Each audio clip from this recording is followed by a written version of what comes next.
Jiandae naibu waziri. Mheshimiwa Naibu Spika, nashukuru. Mimi nitatambua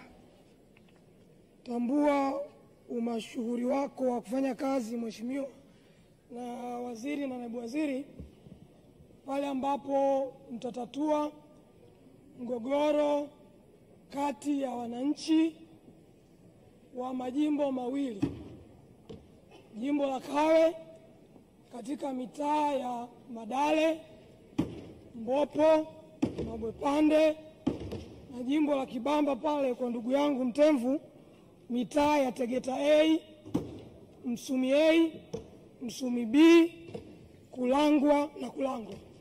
Kwa huu mgogoro wewe ni waziri wa tatu. Nilianza kueleza hapo bungeni wakati waziri akiwa Mheshimiwa Mabula akashindwa kutatua.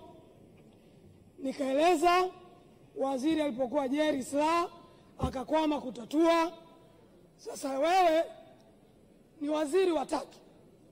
Mheshimiwa Dejembi, kwa sifa unazopewa, ninaomba basi sifa hizo wananchi hawa zaidi ya 250,000 ambao wanaathirika kwa maeneo yao yaliyochukuliwa na DDC mwaka wa 80 kwa kuto kufuata utaratibu, kwa sababu serikali ya kijiji haikushirikishwa wala haikutoa baraka.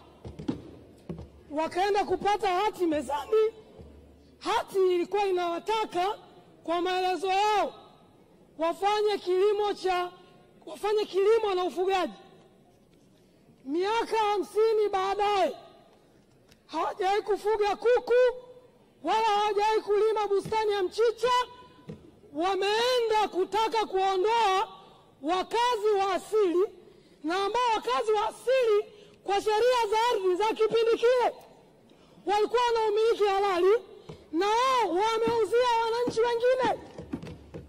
Kwa tunapozungumza watu 2,500,000, tunazungumza raia ambao walikuwepo kipindi kile kama wananchi ama wakazi wa asili, na wananchi wengine waliokuja kununua maeneo.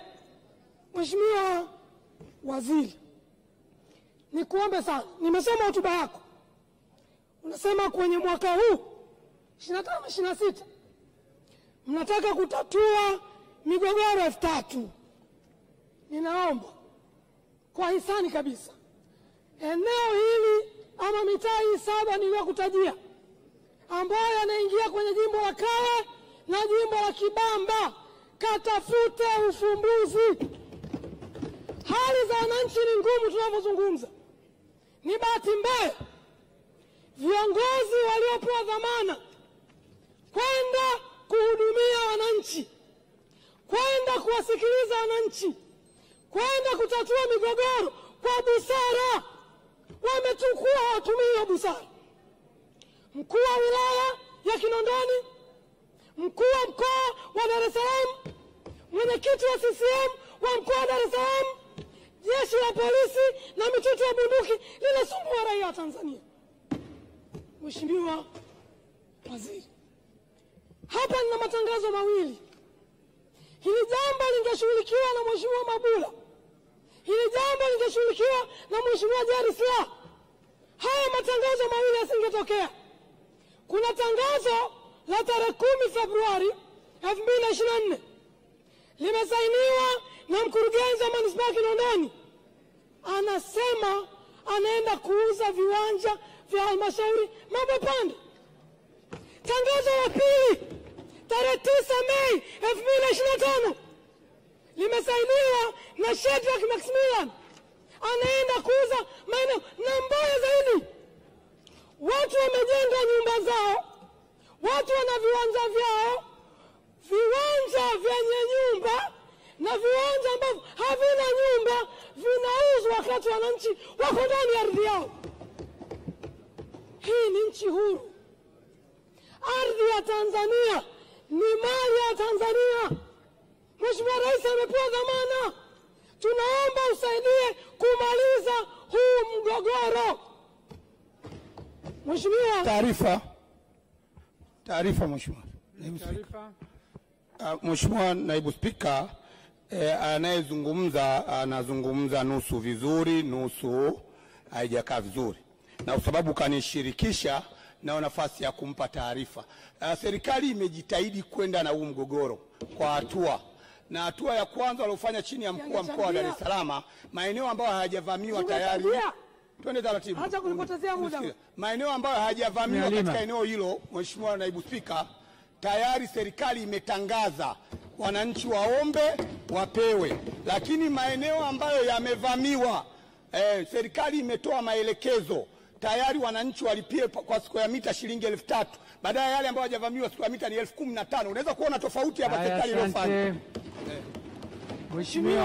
Waheshimiwa, tunaendesha bunge kwa kanuni. Taarifa ni sehemu ya haki ya mbunge ndani ya bunge. Na msemaji anapewa taarifa, jibu lake ni moja tu: kukubali taarifa au kuikataa na endelea na shughuli zake. Mheshimiwa, haina haja kutupiana maneno, haina haja kugombana, wala haina haja jambo lolote. Ndio kanuni zinaposema. Na Mheshimiwa Halima, wewe ni mwanasheria. Hizi kanuni tumetunga pamoja. Endelea. Mheshimiwa Naibu Spika, sipokei taarifa na ninamshauri mbunge. Acha upokee taarifa, endelea. Sipokei taarifa.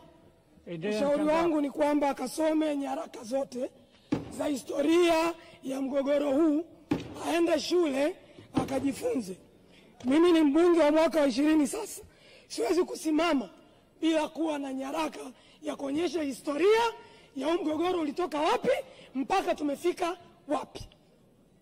Mheshimiwa Waziri, mgogoro huu unahusisha maeneo ambayo yana shule zaidi ya 15, yana vituo vya mafunzo vya serikali, kuna zahanati zaidi ya 3, kuna viwanda zaidi ya 5 Mheshimiwa, kuna taasisi za kidini zaidi ya 6, kuna makanisa, kuna ofisi za serikali, kuna maeneo ya wekezaji, kuna maeneo ya maziko na kuna vituo vya kulelea watoto yatima.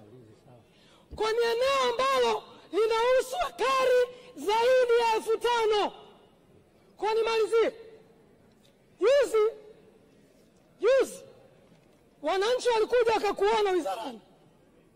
Umewaahidi wananchi utaenda kwenye maeneo husika kati ya tarehe 2 mpaka tarehe 7 mwezi wa 6. Wananchi wameshajitangazia huko kwamba waziri wa ardhi unaenda kuwatembelea. Ninaomba ahadi yako itimie, ukatatue mgogoro. Ushauri wangu mwingine, Mheshimiwa Waziri, ushauri wa bure kabisa, nenda sikiliza pande zote. Watu ambao wanashiriki kukandamiza wananchi sasa hivi, wakijua una ziara, watakuwa wakupotoshe. Sikiliza upande wa serikali, sikiliza upande wa wananchi, upate kweli haki itendeke. Jambo la mwisho, tunalalamika hapa na naomba waziri utujibu. Tarehe 2 Februari 2022 Benki ya Dunia iliingia mkataba na serikali. Kengele yako ya pili shapigwa. Mengine mwandikie waziri. Ndio utaratibu wa bunge. Hata mpira kufika dakika 90 kama mfungwa moja hujarudisha ndo basi tena. Mheshimiwa Jessica. Asante Mheshimiwa Naibu Spika, nashukuru kwa kunipa nafasi, nilipata udhuru kidogo. Mheshimiwa Naibu Spika, mengine nimeyaweka kwa maandishi lakini nitakuwa na machache tu. Kwanza niwapongeze Wizara ya Ardhi kwa kazi kubwa wanayofanya, lakini ombi langu Mheshimiwa